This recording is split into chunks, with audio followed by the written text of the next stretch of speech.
Role. नमस्कार, मी गोकुळ कांबळे, मुंबई तकमध्ये आपलं स्वागत आहे. आज माझ्यासोबत विनायक राऊत आहेत, ते खासदार, माजी खासदार आहेत. आणि आज मुंबई या ठिकाणी कोर कमिटीची बैठक पार पडलेली आहे आणि त्यामध्ये भाजपच्या विधिमंडळाची जी सध्या सुरू असलेल्या मीटिंग आहे त्याच्यामध्ये आता देवेंद्र फडणवीस यांचं नाव चर्चेमध्ये आहे. काय सांगाल भाई, आता जे मुंबईमध्ये जी सभा सुरू आहे, मीटिंग चालू आहे कोर कमिटीची, त्यामध्ये देवेंद्र फडणवीस यांचं नाव प्रथम स्थानी आहे, काय सांगा? आज जरी देवेंद्र फडणवीसांचं नाव प्रथम आलं तर देवेंद्र फडणवीसांना मागच्या 10 दिवसाच्या वेटिंगमध्ये राहावं लागलं, त्यानंतर त्यांचं आज नाव आलेलं आहे. त्यामुळे एवढं दिवस ह्या गटनेता किंवा ह्या महाराष्ट्र राज्याला मंत्रिमंडळ का देण्यात आलं नाही याचं पण उत्तर द्या ना.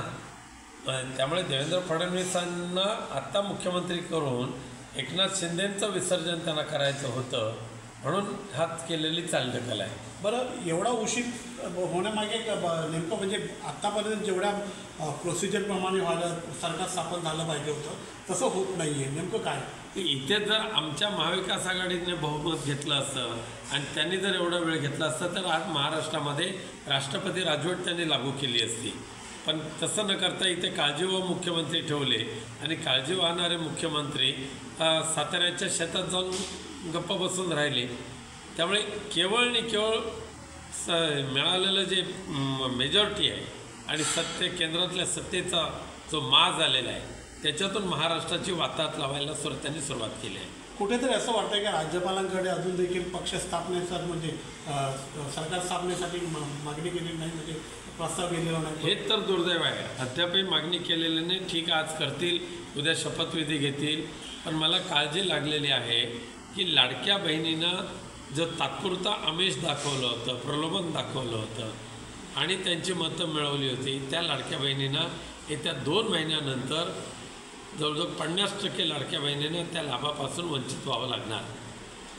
मुख्यमंत्री जो म्हणजे पुन्हा येईल असं जर जे म्हटलं, आता ते पुन्हा येणार एवढं मात्र नक्की आहे.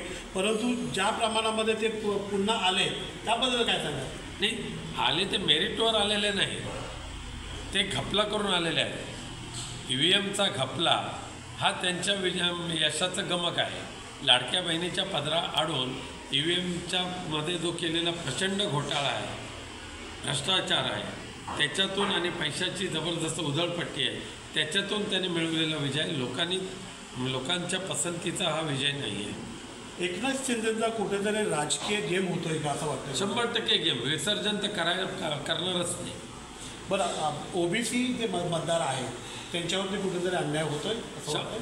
अन्याय होतोच आहे. आज OBC एवढा मोठ्या संख्येने लोकप्रतिनिधी निवडून आलेले आहेत, त्या समाजाला प्रतिनिधित्व द्यायच्याऐवजी देवेंद्र फडणवीसांना दिलं जातं आहे. म्हणजे आणखी त्यामध्ये काय, आणखी दुसरा फसवणूक नाही तर काय. म्हणजे येणाऱ्या दिवसामध्ये आता जर समजा सरकार स्थापन झाल्यानंतर फडणवीस आल्यानंतर ते कुठल्या प्रथम योजना लागू करतील असं वाटतं महाराष्ट्रामध्ये? तिजोरीत पूर्णपणे खडखडाट झालेला आहे. सरकारी कर्मचाऱ्यांना पगार द्यायला यांच्याकडे पैसा नाही आहे.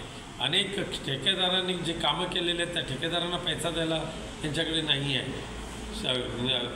ज्येष्ठांना वेगवेगळ्या सवलती दिल्या जातात, गर्भवती महिलांना दिल्या जातात, शाळकरी विद्यार्थ्यांना योजना दिल्या जातात, त्या सगळ्या बंद पडल्या आहेत. पैशाचा खडखडाट. त्यामुळे नवीन योजना केवळ आणि केवळ बोलाचाच भात आणि बोलाचीच कडी असणार आहे. नक्कीच हे होते माजी खासदार विनायक राऊत. ज्याप्रमाणे येणाऱ्या सरकारने या सर्व संदर्भात ज्या योजना लागू करणं गरजेचं आहे, त्या योजना लवकरात लवकर लागू देखील झाल्या पाहिजेत असं म्हटलं जातं आहे. आणि त्यामुळे कुठेतरी येणाऱ्या सरकारकडे ज्या लाडक्या बहिणींची जी मागणी आहे ती देखील पूर्ण होणं गरजेचं आहे. मुंबई तकसाठी मी गोकुळ कांबळे, राजापूर, रत्नागिरी.